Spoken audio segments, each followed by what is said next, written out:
I'm Tom Williams. I used to be married to Kayla Williams. We were together for 17 years before everything fell apart. Naturally, I got blamed for it. Divorce courts in this country always seem to side with the woman, giving her full custody so she can turn the kids against their father. It feels like the divorce laws were designed by people who hate men. We had 2 kids, a 14-year-old son and a 16-year-old daughter. I thought our life was great. I loved my wife, and I believed she loved me. Our kids were smart, athletic, and well-adjusted. Carly, our daughter, was a daddy's girl, and Josh, our son, was friendly and athletic. I was doing well as a mechanical engineer, and Kayla had a good job as an accountant. We both stayed fit and looked good. Carly idolized me. She was good at math and science and wanted to be an engineer like me. She got her driver's license at 16 and loved cars, just like I did. We spent weekends at car shows and working on my collection of old GM cars. She also helped me with home improvement projects, learning basic plumbing, electrical work, and more. While she went to her mother for girl issues, she came to me for everything else: homework, friend drama, boys, and advice. We were very close. Josh, on the other hand, wasn't into cars. He was more interested in English literature and civics and talked about becoming a lawyer. He was closer to his mom. Lately, Kayla seemed a bit off, distant, and zoning out. I asked if everything was okay, but she brushed it off. One Friday evening, I came home at my usual time, 6 p.m. Kayla was already home, but there were no dinner smells, and Carly didn't greet me. I assumed she and Josh were out with friends. I went upstairs to change and saw that Kayla had laid out a little black dress, hot underwear, stockings, and 6-inch heels. It looked like we were going out, but she hadn't told me. Kayla was still in the bathroom putting on makeup when I walked in. "Where are we going, sweetheart?" I asked, starting to take off my dress shirt. "We aren't going anywhere," she replied. "Then why are you getting all dressed up with a hot outfit laid out on the bed?" "I'm going out, not we." "Really? And where exactly are you going dressed like that without me? Where are the kids?" "The kids are spending the night with friends. I'm going on a date tonight, and I probably won't be home until tomorrow morning." "What do you mean, your date, and you won't be back until morning?" "Exactly what I said. If it goes well, I'll be spending the night with him." "No way. You think I'll put up with that?" "If you want to cheat, you can wait for the divorce." "Stop being stupid. There will be no divorce. I just need this one night to prove I'm still attractive to other guys. If you really love me, you'll let me do this. If you loved me, you wouldn't even consider it. I do love you, but I need this. I'm getting older and need to feel attractive to younger men. Clarence is 10 years younger and has been flirting with me for 6 months. I finally accepted his offer. It's just one night of lovemaking to boost my ego. I'm not putting up with it. Remember our wedding vows? You're breaking them. Don't be silly, it's just one night. I promise it won't happen again. Are you stupid, or do you think I am? After breaking your vows, you think I'll trust a private promise? If you go through with this, we're done. Walk out that door, and I'll see a lawyer. Don't be an idiot. There will be no divorce. I'll come home and be the loving wife I've always been. If you try to divorce me, I'll fight, and you'll lose the house, most assets, and custody. I'll mess with your visitation and blame you for breaking up the family, making the kids hate you. You say you love me, yet you do all that? Yes, I love you, but I'll fight if you try to divorce me. I just need this one night. And in a few years, what then? When you feel old again, will you find another younger man? I promise it won't happen again. It's just lovemaking, no love. He won't take me away from you. Maybe I'll even learn something to spice up our bed life. If you do this, I've already told you the consequences. Cancel now, and we can try marriage counseling. Don't be stupid. We'll be fine. If you insist on counseling, we'll discuss it when I get back tomorrow. She continued getting ready. I changed and left the room. Later, she came downstairs dressed up, clutch in hand, checking herself in the mirror. I was in the living room when I heard a car honk outside. "He's here. I've got to go. I'll see you in the morning," she said, walking over to kiss me goodbye. I turned away, and she kissed the air.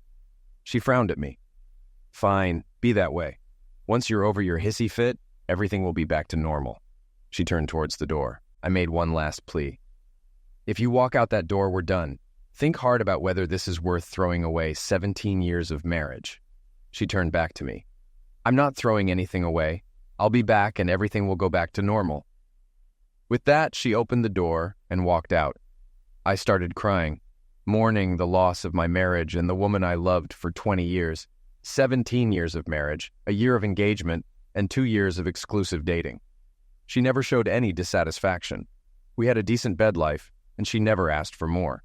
We hadn't been fighting. We discussed and resolved our disagreements. After half an hour, realizing she wasn't coming back, I began executing my plan. We had a large 4-bedroom house. The master bedroom, Carly's room, Josh's room, and a guest bedroom with a private bathroom.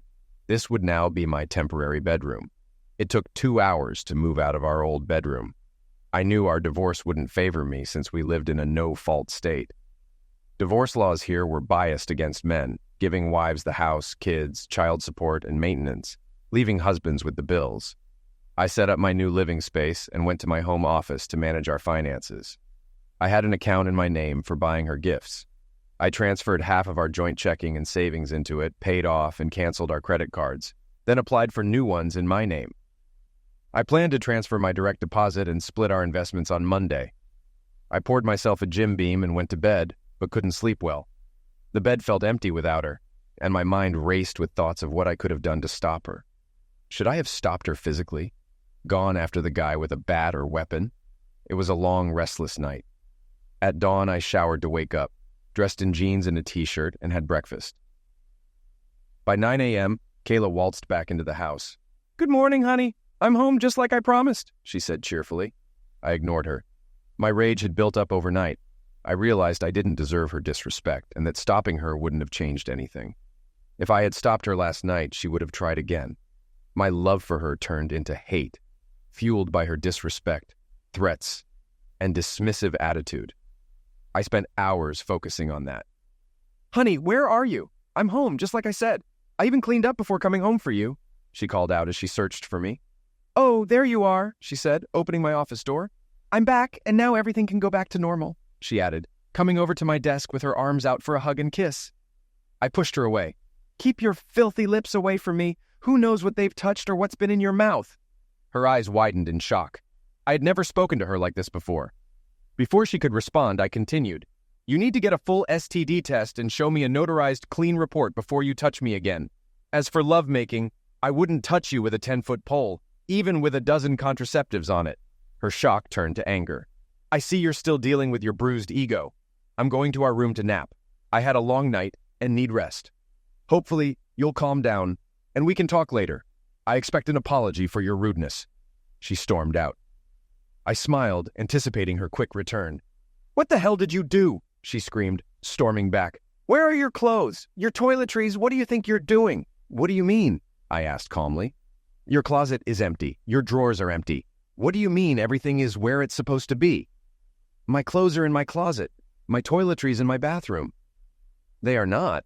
I just checked." "You're mistaken. You think of your bedroom as ours. My stuff is in my new bedroom." "In my bedroom, you mean?" "Yes. I moved out of your bedroom. I'll stay in my new room until I find an apartment." Her eyes narrowed in irritation. "We'll discuss this later. I'll give you a week to get over your fit. Then I expect you to move everything back and we'll go back to normal." "Not until I have that notarized report," I replied, turning back to my computer. I stayed in my office most of the day. The kids came home early in the afternoon. I wondered how long it would take them to notice the problem. I found some promising apartments and scheduled viewings for Tuesday. I printed our financial statements for my lawyer appointment on Monday. I knew I'd get screwed in the divorce, but I wanted to be prepared. "Daddy, dinner is ready," Carly said, poking her head in the door. "Okay, sweetie." Kayla was smiling brightly when I entered the kitchen, clearly trying to eliminate me with kindness. She had dressed up, done her hair and makeup, and made my favorite meal. As I entered, she handed me a glass of wine and leaned in for a kiss. I leaned away, took the glass, walked to the sink, poured it out, and set the glass on the counter. I then poured myself a tumbler of Jim Beam. The kids at the table definitely noticed. I sat down at the table and chatted with the kids, ignoring my wife. Dinner was strained. I tried to keep the conversation going with the kids, but it was clear there were serious problems. I didn't put anything on my plate or eat, despite the dishes being my favorites. I just sipped my drink and talked to the kids. "Dad, aren't you going to eat?" Josh asked. "Nope, not hungry," I replied. After the most awkward dinner ever, I refilled my drink and went back to my office without helping to clear the table. Half an hour later, I shut down the computer, grabbed my truck keys, and left for a quiet restaurant. I had dinner, then went to a bar for a couple of drinks. It was late when I got home. Seeing Kayla's light on, I made sure to close my door loudly. I locked it and slid a chair under the knob. She tried the door and knocked, but I ignored her. I was up early the next morning and decided it would be a football day. There were 3 games, and I planned to watch them all. Ignoring weekend chores, I had almost finished a pot of coffee and started making omelets. I finished mine when Carly walked in. "Hey, sweetie, want an omelet?" I asked. "Sure, Dad. Thanks," Carly said. She got her juice and sat at the table as I cooked her food. A few minutes later, Josh came in. "I'll make yours next," I told him. As Carly ate, I heard Kayla in the hallway, so I poured the last cup of coffee for myself and turned off the pot. She came in, got a cup, and glared at the empty pot. "You couldn't leave a cup for me?" she asked. "The pot's right there. You know how to make it?" I replied. "Whatever. So you're making omelets?" she asked. "Made them. Just finished. Feel free to make yourself one," I said, slipping Josh's omelet onto his plate. I had used the last of the ingredients and put everything away. Having taken care of the kids, I left the kitchen. Just before noon, I was in the living room watching the game. Kayla came in with a plate and a bottle of beer. "I brought you lunch and a beer so you wouldn't miss the game," she said cheerfully. Without a glance, I swept both off the table with my foot. Shocked, she stood there as I went to the kitchen and got myself a beer. I didn't clean up the mess. She brought it, she could clean it. I didn't care if it stained the carpet. I wouldn't be living there much longer. "We need to discuss this," Kayla began. "Shut up. The game's on," I replied. "For God's sake, you need to fix your attitude. The kids have noticed," she said. "They'll notice when I move out anyway," I said. "You're not moving out, and there will be no divorce," she insisted as she stormed away. Later in the afternoon, Carly and Josh approached me during halftime. "Dad, what's going on with you and Mom?" Carly asked. "You may as well know. Your mother and I are getting a divorce. This has nothing to do with you. We both love you. This is between us," I explained. "But why?" Josh asked. "Because your mother did something I can't accept, even after I told her my feelings. She wasn't remorseful," I said. "You mean her date on Friday night?" Carly asked. "You know about that?" I was surprised. "Yeah, Mom told us you weren't happy about it," Carly said. "So you know she cheated on me," I stated. "No, she didn't. She told you beforehand, so it wasn't cheating. She didn't sneak around. It was only one night, out of the 20 years you've been together. She said if you really loved her, you'd let her have that one night and move on," Carly explained. I was shocked and hurt that my daughter wasn't even trying to understand my side. She had taken her mother's side completely. "Really? If she truly loved me, she wouldn't even consider having lovemaking with someone else," I said. "Dad, it was just one time. She promised it would never happen again," Carly insisted. "Let's talk about promises. Over 17 years ago, she made a vow before God, our families, and friends to forsake all others until end of life. How can I trust any private promise now?" I asked. "But you also vowed to stick with her in good and bad times," Josh pointed out. "True, but her breaking her vow releases me from mine," I replied. "Why break up the family over one night?" Carly asked. "Why am I blamed for her actions? She broke the vows, not me," I said. "Mom wants to move on and put this behind us. You're the one making a big deal and breaking up the family," Carly insisted. It didn't get better after that. They weren't listening. Kayla had convinced them that Mommy needed this, and Daddy's ego was causing all the problems. They thought I was overreacting. Eventually, they stormed out when it was clear I wouldn't agree.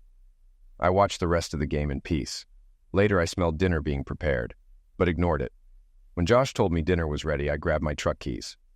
"Where are you going? Dinner is ready," Josh asked. "I'm going to the sports bar to watch the game. I'll eat there," I replied. "But Mom fixed." "I'll be back after the game," I said, cutting him off. I hung out at the bar, enjoying a burger and beer. I only had 1 beer per quarter, so I was fine to drive. By the time I got home, everyone was in bed. The plate and bottle from earlier had been cleaned up, which made me smile. Monday morning, I left early. I called my broker first and had him split our investments into a new account in my name. Then I contacted HR to remove Kayla from my retirement account and added Carly and Josh as heirs. I also changed my direct deposit to my new bank account. Finally, I told my boss about the divorce and needing time off for meetings and court dates. He was supportive. My lawyer confirmed my fears. I was likely to get screwed in the divorce. Custody would depend on where the kids wanted to live, and given our recent conversation, I wasn't hopeful. The lawyer began the paperwork, and I asked him to have Kayla served at work on Monday. After work, I went to the sports bar for Monday Night Football, ignoring Kayla's texts and calls. I let Carly know where I was. But her response wasn't pleasant. When I got home, they all gave me the evil eye. I went straight to my office, then later to bed after everyone was asleep. Tuesday morning, I left early again. Work was fine, and I took the afternoon off to look at apartments. I chose a nice 2-bedroom unit and put down a deposit, planning to move in on Saturday. I bought a couch, table, and chairs from a secondhand store to be delivered that afternoon. I decided to take my bed and everything from my home office. They were eating dinner when I got home. Noticing they didn't set a plate for me, I snickered. I wasn't going to eat it anyway. I made a huge sandwich, grabbed chips and a beer, and went to my office. "Dad, why are you being such an a-hole?" Carly asked, coming into my office. "Because your mother cheated on me, disrespected me, and threw it in my face. I clearly told her what would happen if she went through with it, and she did anyway." "You can't be breaking up the family over that. It was just lovemaking." "Carly, someday you'll be married. How would you feel if your husband told you he had a date with a younger, prettier woman and planned to spend the night with her?" "I wouldn't like it. But if he promised it was just one time, I'd try to get past it. Besides, if he told me it wouldn't be cheating." "Right. Imagine saying your vows and telling your groom you plan to screw another man. Think about the devastation in his eyes." I turned back to my work. Wednesday evening, both sets of parents were at the house when I got home. I actually got along well with my in-laws. Her dad was a gearhead like me. My parents were loving and supportive, and we got along great. I saw the ambush. I understood why her parents were there, but I was confused about my parents being there too. "Tom," Charles began, "we're disappointed in Kayla, but you're overreacting. She made one mistake in 20 years. You don't need to tear the family apart for one small mistake." "Seriously?" "It wasn't a small mistake. It was planned. She ambushed me an hour before leaving, giving me no chance to fight it. It was a deliberate plan to cheat." "Son," Mom said, "she didn't cheat. She told you first." "What?" "She told me, didn't ask. Even when I objected, she didn't care. I told her this would happen if she went through with it." "Tom," Dad added, "we understand your pain, but think about the family. Kayla still loves you. With counseling, you can get past this. Don't tear your family apart. We raised you to be a good man. Think about your mother and me. We will do whatever necessary to keep our relationship with our grandchildren." I was stunned. My parents were actually siding with her, telling me to overlook her cheating. I couldn't take it anymore and went to my bedroom, shutting the door in her face. 10 minutes later, I changed into jeans, a casual shirt, and boots. I walked through the living room without saying a word, ignoring their attempts to talk to me. I got in my truck and went to the sports bar for dinner and beers. The house was quiet and dark when I returned 4 hours later. Thursday and Friday were the same. I ignored Kayla, and the kids stayed mad at me. I was surprised Kayla hadn't noticed the credit cards not working yet. She'd figure it out during her Saturday shopping. Friday evening, I was in my office when Kayla came in wearing a transparent nightie, stockings, garter belt, and heels. "The kids are out tonight. It's time for you to get over this and come to bed. I want you to make love to me all night. I need you to take me back," she demanded, her voice filled with a mix of desperation and desire. "No thanks, I haven't seen a clinic report proving you're disease-free," I replied coldly, not even looking up from my desk. "Stop being ridiculous. I need you back in my bed. Now come on. I'm aroused and need lovemaking," she insisted, her tone becoming more insistent and frustrated. "Not interested," I said flatly, turning another page in my book. "If you don't, I'll call Clarence again," she threatened, her voice dripping with anger. "So much for it being a one-time thing," I shot back, my voice laced with sarcasm. "Damn it, it was. But if you keep rejecting me, you're pushing me back to someone else," she snapped, her frustration boiling over. "Have fun. Let me know if you're bringing him here so I can leave," I responded, not bothering to hide my disdain. She stormed out, and half an hour later, I heard her leave, tires screeching. With the house empty, I packed up my things, took apart the bed, and loaded my truck with my clothes. I slept on the sofa in my office. The next morning, I got the apartment keys and moved everything with help from friendly neighbors. No one was home when I returned, so I had a neighbor's son help me load my desk and office furniture. I took the recliner, too. Later that evening, my daughter called. "Daddy, where are you?" she asked, her voice filled with confusion and worry. "I'm at home, sweetheart," I answered, trying to keep my tone calm and reassuring. "No, you aren't. Your office is cleaned out, the spare bedroom is empty, and your recliner is gone. Plus, your truck is missing," she listed, her voice rising with each observation. You're right. I moved into an apartment. After the divorce, maybe I'll get another house, I explained, trying to keep the conversation as matter-of-fact as possible. God, Dad, I can't believe you're being such an a-hole about this. I thought you loved us, she exclaimed, her voice breaking with emotion. I do love you, sweetie. Always will, I assured her, feeling a pang of guilt. Just not enough to stay, she accused, her voice filled with hurt. I'm not abandoning you. You can see me anytime. I'll still take care of you and your brother, I promised, trying to make her understand. You left us and are breaking up the family, she said, her voice shaking with anger. Your mother broke up the family. I told her this would happen if she went on that date. She did it anyway, I reminded her, my own frustration creeping into my voice. She thought you loved her enough to get past it, she said, her tone softening slightly. And I thought she loved me enough not to do it, I countered, feeling the weight of the situation pressing down on me. Fine, whatever. She hung up, leaving me alone with my thoughts.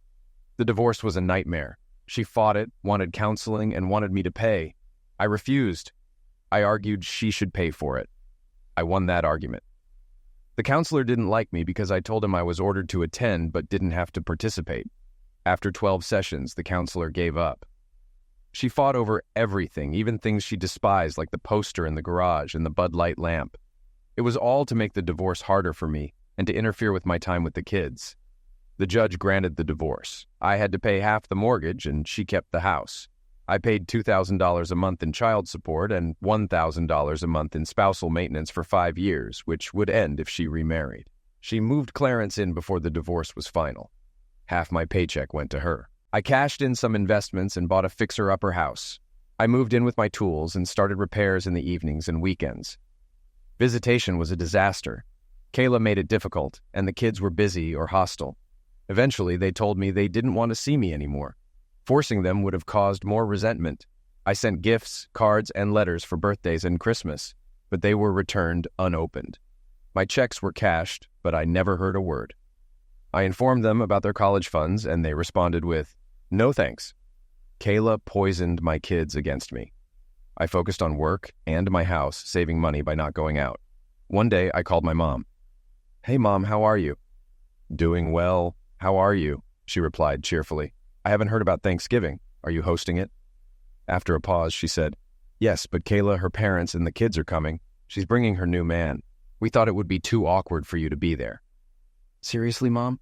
You're choosing my ex-wife and her boyfriend over me. We want to keep our relationship with the grandkids. This is your fault. You should have kept your family together. How about Christmas Eve? We'll be at Kayla's on Christmas Day." "Forget it. You don't have a son anymore," I said, ending the call. I spent Christmas Eve watching Die Hard, ignoring calls and texts from my mom. The packages I sent to my kids had been returned. 5 years later, I got a wedding announcement. Kayla married Clarence the weekend after my last maintenance payment. With Josh turning 18 a year earlier, my child support ended too.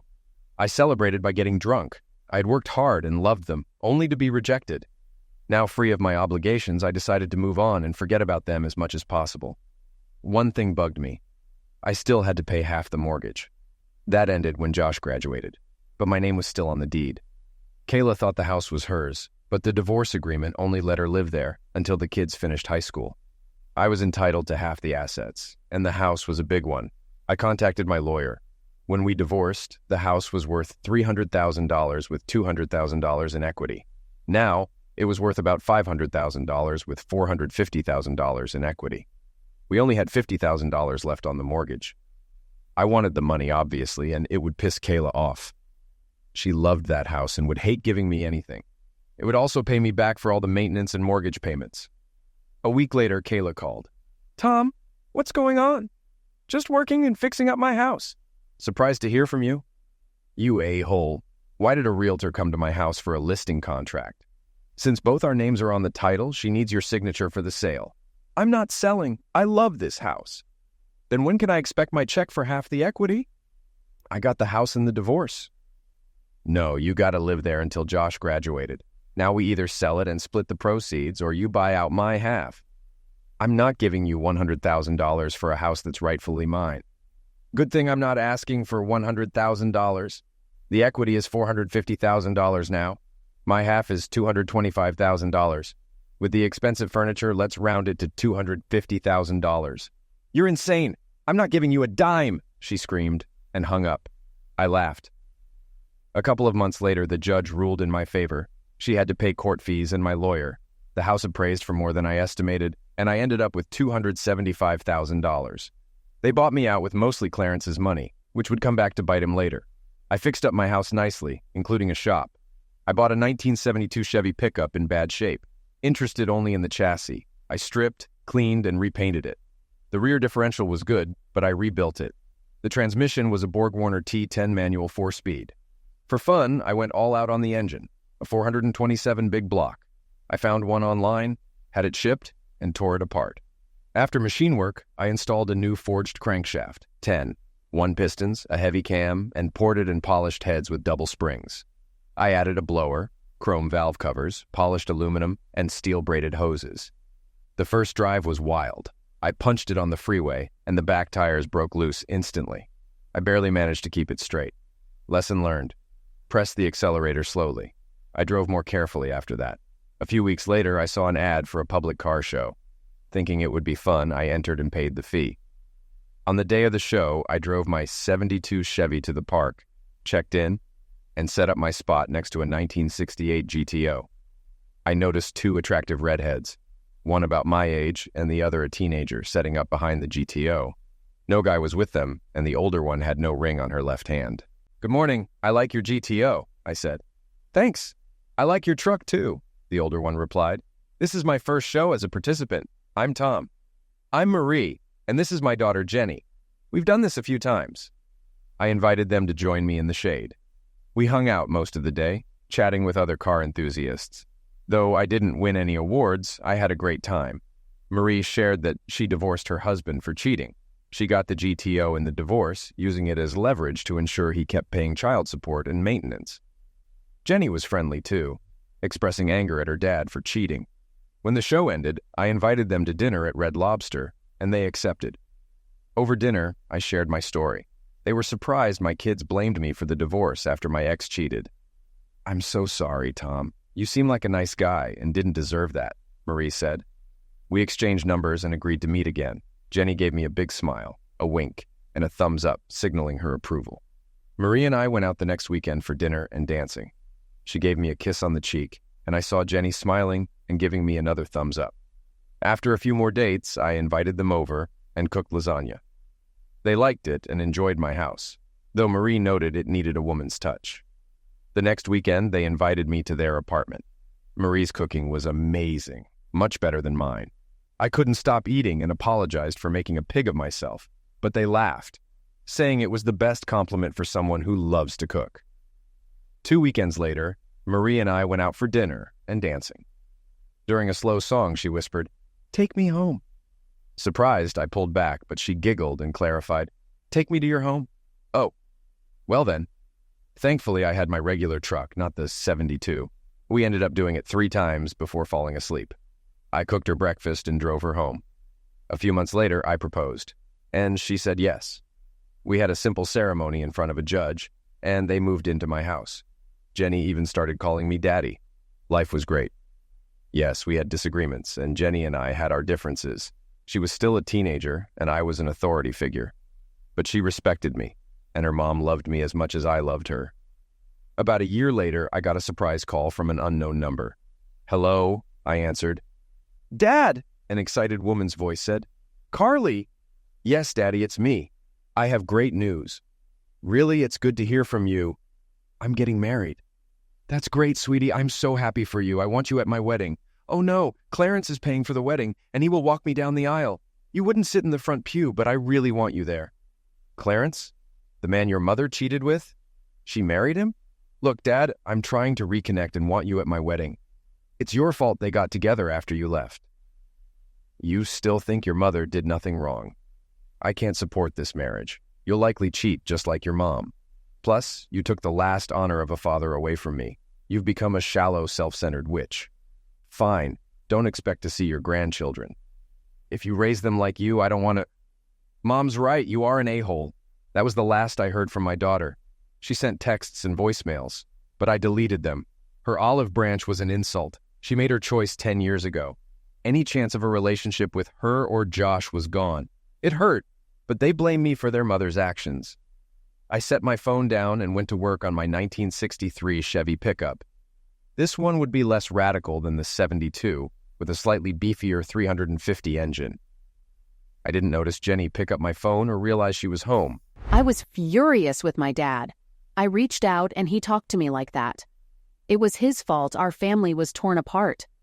I invited him to my wedding and he threw it back in my face. I wanted him to take responsibility for what he did to our family. My phone rang with an unknown number. "Hello, is this Carly Williams?" a voice asked. "Yes, can I help you?" I replied. "Yes, you can stop calling my daddy and being a witch. He is the best man I know and doesn't deserve a brat like you reminding him of your pathetic family. You and your family are a waste of air." "Who the hell are you?" I demanded. "My name is Jenny Williams. I'm your sister. My mom married your dad and he adopted me. I love him and would never disrespect him. You are an insult to daughters everywhere. I know what happened. Your mom disrespected her husband by going on a date and sleeping with another man. And you seem okay with that. My bio dad cheated on my mom and she kicked him out without hesitation. If my mom ever cheated, I would help my dad throw her out. He is the most decent, caring person I know. I'm grateful your mom was stupid enough to let him go. You can tell your grandparents they have another granddaughter, but I don't want a relationship with people who reject their son for a cheating mom. When you say your vows, think about your husband cheating on you. Call me when it happens so I can laugh. Have a crappy life, sis." She hung up. I stared at the phone in shock. I couldn't believe Dad got married and didn't invite us. I now had a younger sister who sounded like me.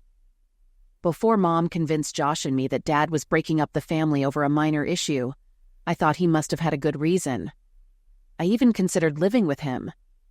But Mom explained she just needed this one thing to rejuvenate herself, and Dad was the one being stubborn and leaving. Jenny was so rude and didn't care about our side. She called me names without knowing me. Of course, Clarence would walk me down the aisle. He had been there for me. He was paying almost $20,000 for the wedding. I doubted Dad could contribute much. I was still upset when Mom and both grandmas came in from shopping. Mom noticed my mood. "Honey, what's wrong?" she asked. I told Dad about the wedding and invited him.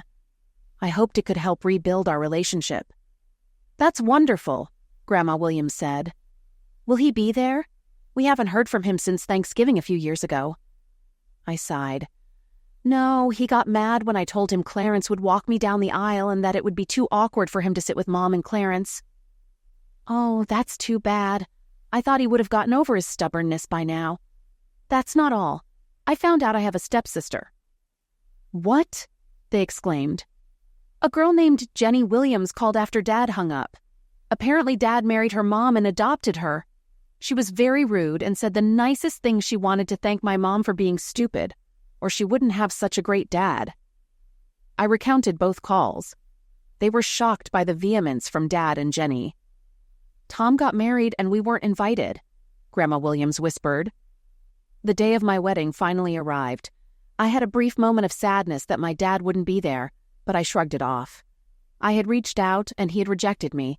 This was a happy day and I was marrying the man I loved. Clarence beamed as he took my arm and we walked up the aisle. I was overjoyed seeing all my friends and family. Josh was one of Bobby's groomsmen. Tears of joy filled my eyes as I saw Bobby smiling at me. Clarence lifted my veil, kissed my cheek and said, "Congratulations, baby." He handed me to Bobby and the ceremony began. When the minister asked, "Who gives this bride away?" and Clarence said, "Her mother and I do," something felt off, but I let it go. As I gazed into Bobby's eyes, repeating my vows, I couldn't say, "Forsake all others." Images flashed through my mind of Bobby with another woman and him looking devastated as I confessed to cheating. "I understand now," I blurted out, feeling a sudden clarity wash over me. Bobby looked concerned. "What do you understand?" he asked, his brow furrowed with worry. "Absolutely everything," I replied with conviction. Then I got serious. Bobby, do you really love me? I asked, searching his eyes for the truth. Of course I love you. Why are you asking? He responded, his voice filled with confusion and concern. Because I can't marry you today. We will get married, but not today. I need to make things right, I explained, my voice trembling slightly. Baby, what's wrong? He asked, his concern deepening. I love you, and I will marry you, but we need to fix things first. We will reschedule the wedding, I said firmly, trying to reassure him. You're not leaving me at the altar, are you? He asked, his voice tinged with fear. Not a chance. You're coming with me, I replied, grabbing his hand. I turned to the guests. I'm sorry, but I can't go through with this today. We will reschedule. In the meantime, please enjoy the reception. It's all paid for. Clarence is footing the bill, I announced, my voice carrying through the crowd. I grabbed Bobby's hand and headed back down the aisle. My mother and Clarence blocked my exit, Clarence furious about the money spent. Mom asked, Carly, what are you doing? Her voice sharp with confusion. I'm fixing a mistake I made years ago, I answered, determined. What mistake? The mistake of blaming my dad for the divorce when it was your fault for cheating, I said, my voice steady. Carly, I am your mother. I'm not a strumpet and you will respect me, she said, her tone defensive and stern. Really, Mother? Once a cheater, always a cheater, I retorted, my anger rising. Carly, how dare you? She exclaimed, shocked by my accusation. How dare me? I'm ashamed I ever looked up to you. It wasn't until I was saying my vows to Bobby that I realized how horrible you are. Once a cheater, always a cheater. Looking into his eyes, I understood how terrible it would be if he cheated on me and how badly I would hurt him if I cheated. Dad was a good role model. You weren't, I said, my voice breaking with emotion. What do you mean? Mom asked, fear in her eyes, her voice barely a whisper.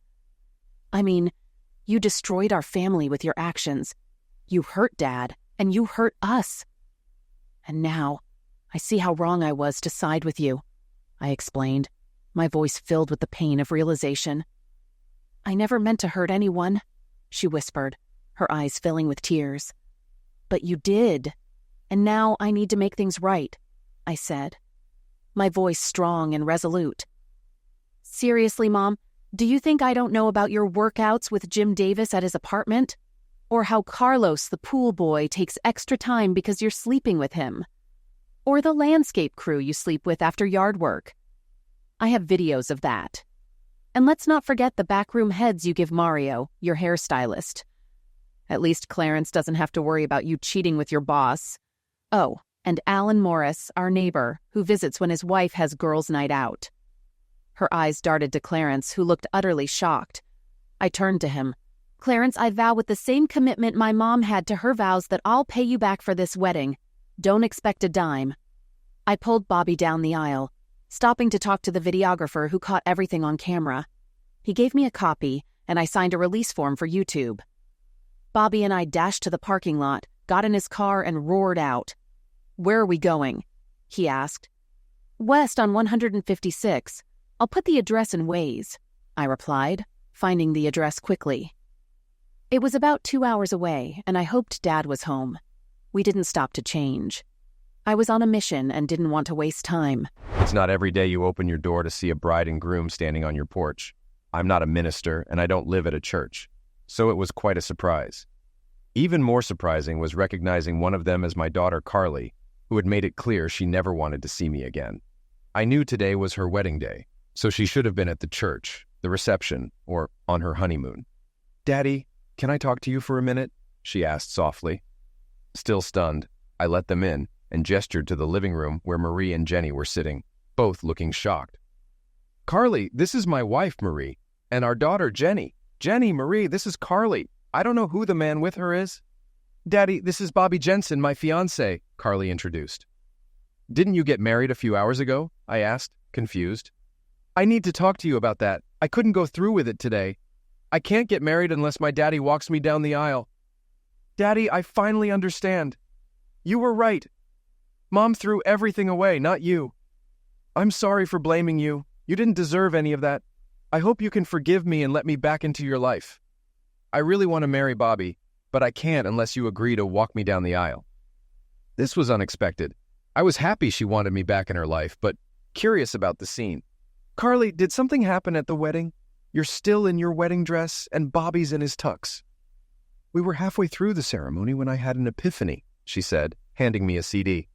"You should watch this." While Bobby and I changed into regular clothes, Marie showed Carly to a bedroom to change. I set up the video player in the living room. When Carly and Bobby were ready, we watched the video. It started as a typical wedding, but Carly stumbled during her vows. "She did it. I can't believe it," Jenny whispered. Carly stopped the wedding and confronted her mom, revealing more of her infidelity. I was shocked. Carly explained, "I couldn't go through with it. I realized how hurt Bobby would be if I did to him what Mom did to you. I finally understood what forsaking all others meant. Mom dishonored you, and I was dishonoring you by getting married without you there.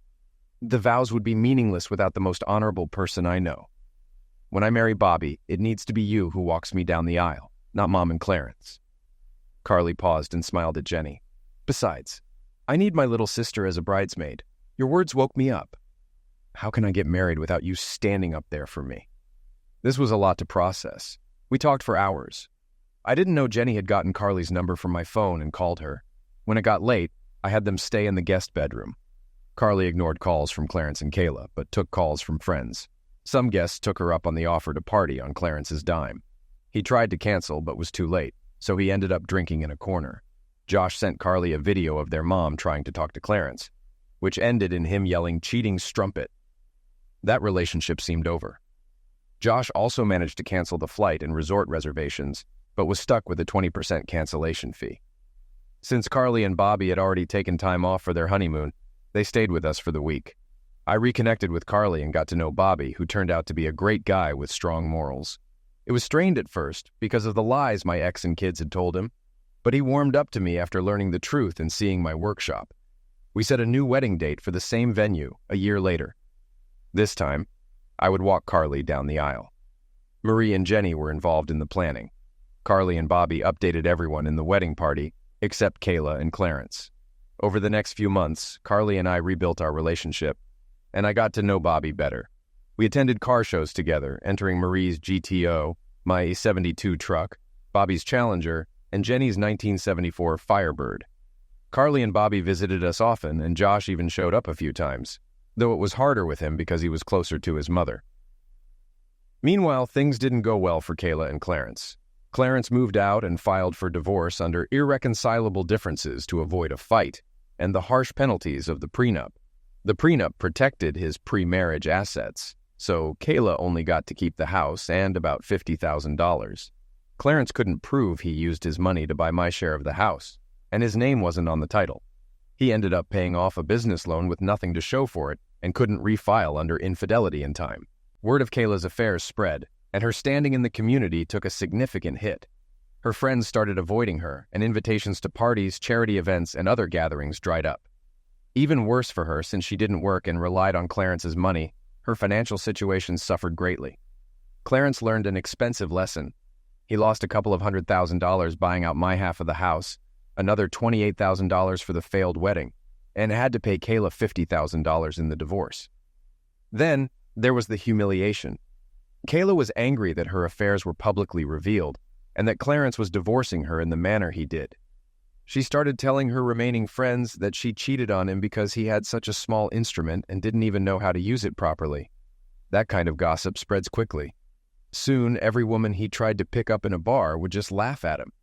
He became somewhat of a recluse, only going to work and then straight home. His social life disappeared. "Ready, Daddy?" my oldest daughter asked. No father is ever really ready to let go of their daughters, but I'm honored to do this for you, I replied. The doors opened, the music began, and filled the church. I stepped forward with my left foot, proudly walking my daughter down the aisle. I glanced around, and my smile grew bigger. My ex-wife was sitting in the fourth row. My wife Marie was in her place of honor in the first row. I would join her after I completed my last important duty for my daughter. "Who gives this woman to be wed?" the minister asked. "As her father, I give her to be wed," I spoke loudly. "Love you, Munchkin," I whispered to her as I kissed her on the cheek before handing her off to Bobby. Yes, I neglected to mention my wife. No, it was not all my idea. Carly asked me to do it that way. I then turned and sat next to my wife.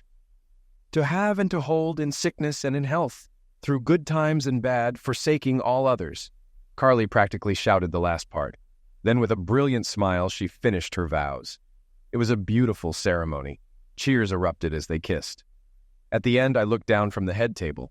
Marie was right beside me. I saw Kayla sitting at a table off to the side. She didn't look happy. Every time she looked up and saw Marie sitting in her spot, she scowled. I noticed she was taking advantage of the open bar. Clarence had not been invited. I don't know if he would have come even if he had been. My last great accomplishment for my daughter was complete. I walked her down the aisle, gave her away, gave a beautiful toast to the newlyweds, danced with my daughter in the father-daughter dance, then danced with my wife while my daughter and her husband and his parents danced to the second song. My obligations were complete. I was sitting at the table beside my wife. My younger daughter was out dancing with one of the boys, vying for her attention.